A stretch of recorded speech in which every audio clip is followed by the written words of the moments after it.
السلام علیکم ورحمۃ اللہ وبرکاتہ۔ الحمد للہ رب العالمین والصلاة والسلام علی سید المرسلین، اما بعد فاعوذ باللہ من الشیطان الرجیم، بسم اللہ الرحمن الرحیم۔ برادران عزیز و معزز خواتین، آج کی اس نشست میں سورۃ الاحزاب کی آیت نمبر 48 سے آیت نمبر 50 تک تمام آیات کا ترجمہ و تفسیر پیش کرنے کی سعادت حاصل کی جائے گی۔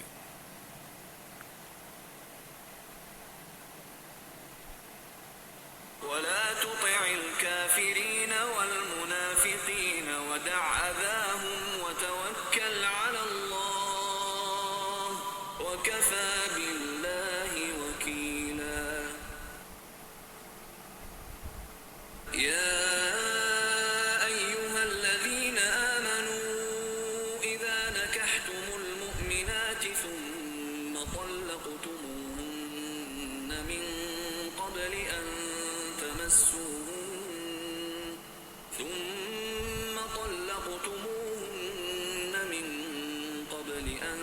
تمسوهن فما لكم عليهن من عدة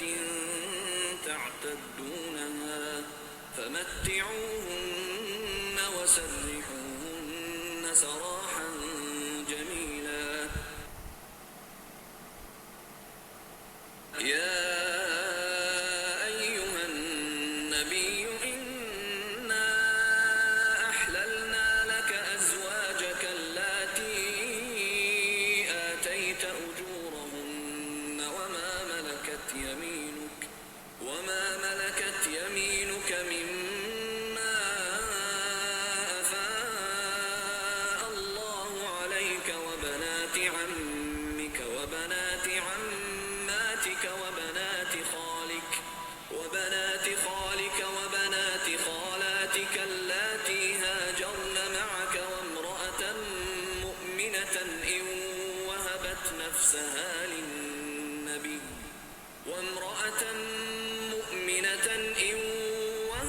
نفسها للنبي إن أراد النبي أن يستنكحها خالصة لك من دون المؤمنين قد علمنا ما فرضنا عليهم في أزواجهم وما ملكت أيمانهم لكي لا يكون عليك حرج وكان الله غفورا رحيما۔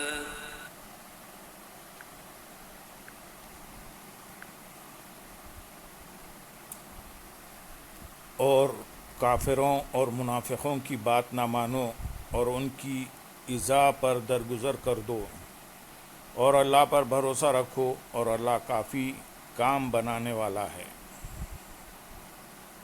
یعنی اے حبیب صلی اللہ علیہ وسلم، آپ مکے کے کافروں اور مدینے کے منافقوں کی بات نہ مانیے اور ان کی مخالفت کرنے پر ثابت قدم رہیں، اور جب تک اللہ تعالیٰ کی طرف سے آپ کو کوئی حکم نہیں دیا جاتا تب تک آپ ان کی طرف سے پہنچنے والی ایذاؤں سے درگزر فرماتے رہیں، اور بطور خاص اس معاملے میں اور عمومی طور پر تمام امور میں اللہ تعالیٰ پر بھروسہ رکھے رہیں، اور جو دنیاوی اور اخروی امور ہیں اللہ تعالیٰ پر بھروسہ رکھے تو اللہ تعالیٰ اسے کافی ہے۔ اس آیت سے معلوم ہوا کہ اللہ تعالیٰ پر توکل کرنا عظیم کام ہے، لہذا بندے کو چاہیے کہ وہ اسباب اختیار کرنے کے بعد اللہ تعالیٰ پر توکل کرے اور اسی پر بھروسہ رکھے اور اپنا معاملہ اسی کے سپرد کر دے، کیونکہ جو اللہ تعالیٰ پر توکل کرتا ہے تو اللہ تعالیٰ اس کے تمام دنیاوی اور اخروی امور میں اسے کافی ہوتا ہے۔ مسلمانوں کو توکل کی ترغیب دیتے ہوئے اللہ تعالیٰ ارشاد فرماتے ہیں، سورۃ آل عمران آیت نمبر 160 میں، اگر اللہ تمہاری مدد کرے تو کوئی تم پر غالب نہیں آ سکتا، اور اگر وہ تمہیں چھوڑ دے تو پھر اس کے بعد کون تمہاری مدد کر سکتا ہے، اور مسلمانوں کو اللہ ہی پر بھروسہ کرنا چاہیے۔ اور ایک مقام پر ارشاد فرماتے ہیں سورۃ الطلاق میں، اور جو اللہ پر بھروسہ کرے تو وہ اسے کافی ہے، اور توکل کرنے والوں کی جزا بیان کرتے ہوئے سورۃ عنکبوت آیت نمبر 58 اور 59 میں ارشاد فرماتے ہیں، اور بے شک جو ایمان لائے اور انہوں نے اچھے کام کیے، ضرور ہم انہیں جنت کے بالا خانوں میں جگہ دیں گے، جن کے نیچے نہریں بہتی ہوں گی، ہمیشہ ان میں رہیں گے۔ عمل کرنے والوں کے لیے کیا ہی اچھا اجر ہے، وہ جنہوں نے صبر کیا اور اپنے رب ہی پر بھروسہ رکھتے ہیں۔ آیت نمبر 49 میں ارشاد ہے، اے ایمان والو، جب تم مسلمان عورتوں سے نکاح کرو پھر انہیں بغیر ہاتھ لگائے طلاق دے دو تو ان پر تمہاری وجہ سے کوئی عدت نہیں، جسے تم شمار کرو تو انہیں فائدہ پہنچاؤ اور انہیں اچھے طریقے سے چھوڑو۔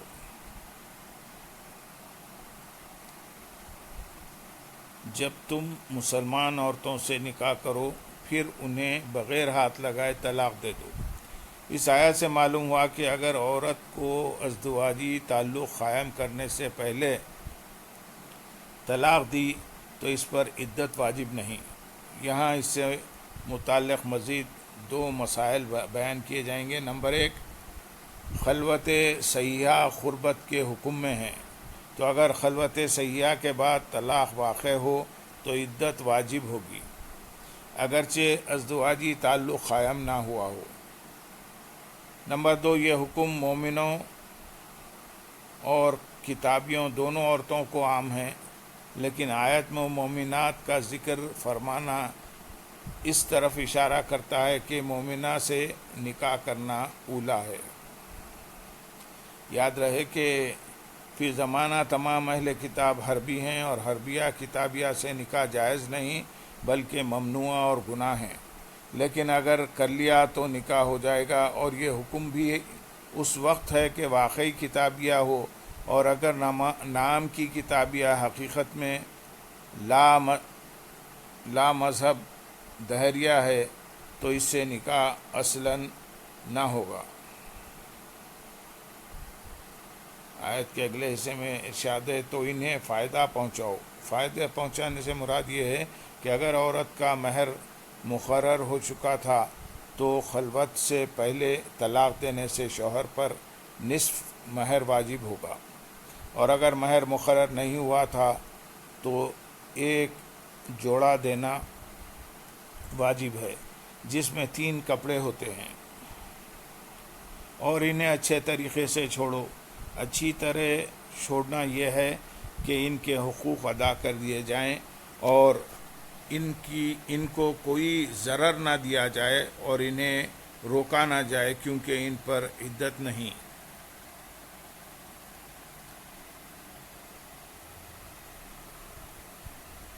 آیت نمبر 50 میں ارشاد ہے، اے نبی، ہم نے تمہارے لیے تمہاری وہ بیویاں حلال فرمائیں جنہیں تم مہر دو، اور تمہاری مملوکہ کنیزیں جو اللہ نے تمہیں مال غنیمت میں دیں،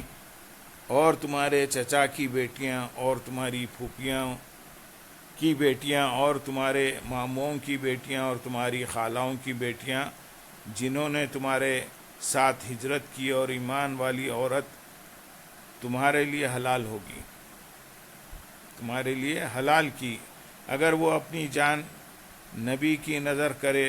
اگر نبی اسے نکاح میں لانا چاہے، یہ خاص تمہارے لیے ہے، دیگر مسلمانوں کے لیے نہیں۔ ہمیں معلوم ہوا ہے جو ہم نے مسلمانوں پر ان کی بیویوں اور ان کی مملوکہ کنیزوں میں مقرر کیا ہے، یہ خصوصیت اس لیے تاکہ تم پر کوئی تنگی نہ ہو، اور اللہ بخشنے والا مہربان ہے۔ یا ایھا النبی، اے نبی، اس آیت میں نکاح سے متعلق نبی کریم صلی اللہ علیہ وسلم کی خصوصیت بیان فرمائی گئی، اور جن عورتوں سے نکاح کرنا اللہ تعالیٰ نے اپنے حبیب صلی اللہ علیہ وسلم کے لیے حلال فرمایا، یہاں ان کی 4 قسمیں بیان کی گئی ہیں۔ ان کی تفصیل یہ ہے: نمبر 1، وہ عورتیں جنہیں نبی اکرم صلی اللہ علیہ وسلم نے مہر عطا فرمایا، جیسے حضرت خدیجہ اور حضرت عائشہ رضی اللہ تعالیٰ عنہما۔ نمبر 2، وہ عورتیں جو مال غنیمت میں حاصل ہوئیں، جیسے حضرت صفیہ اور حضرت جویریہ رضی اللہ تعالیٰ عنہما، انہیں تاجدار رسالت صلی اللہ علیہ وسلم نے آزاد فرمایا اور ان سے نکاح کیا۔ نمبر 3، نبی کریم صلی اللہ علیہ وسلم کی چچا کی بیٹیاں، پھوپھیوں کی بیٹیاں، ماموں کی بیٹیاں اور خالوں کی بیٹیاں جنہوں نے حضور اقدس صلی اللہ علیہ وسلم کے ساتھ ہجرت کی۔ ساتھ ہجرت کرنے سے مراد یہ ہے کہ ہجرت کرنے میں حضور اکرم صلی اللہ علیہ وسلم کی پیروی کی، خواہ انہوں نے آپ صلی اللہ علیہ وسلم سے پہلے ہجرت کی ہو یا بعد میں کی۔ اور یہ قید بھی افضل کا بیان ہے، کیونکہ ساتھ ہجرت کرنے کے بغیر بھی ان میں سے